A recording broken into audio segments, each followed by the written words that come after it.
Instream হচ্ছে বিয়ে করা। সব নবীরা বিবাহিত ছিলেন এবং আল্লাহর হাবিব সাল্লাল্লাহু আলাইহি ওয়াসাল্লাম বলতেন নিকাহ মিন সুন্নতি ফামান রাগিবা আন সুন্নতি ফালাইসা মিন্নি। বিয়ে আমি নবীর সুন্নাত, যার কাছে আমার সুন্নতের দাম নাই সে আমার উম্মত হতে পারবে না।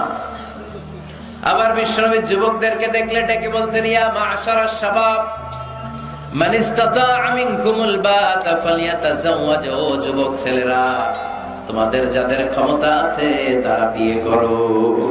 তোমাদেরকে ডেকে বিশ্বনবী বলেছেন ও যুবকেরা বিয়ে করো, বিয়ে করো।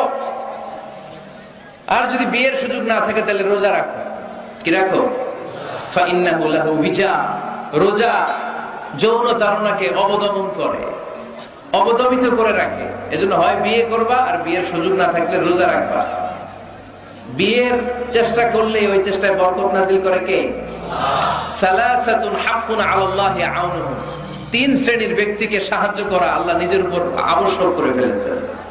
নিজের জন্য আবশ্যক তিন শ্রেণীর ব্যক্তিকে সহায়তা করা। এর মধ্যে এক শ্রেণীর হচ্ছে আন-নাকিহ আল্লাযী ইউরিদুল আফাফ। এমন যুবক যে বিয়ে করার মাধ্যমে নিজের চরিত্রকে বাঁচাতে চায়। আল্লাহ বলে ওই যুবককে সাহায্য করা আমি আল্লাহ আমার উপর ফরজ করে ফেলেছি।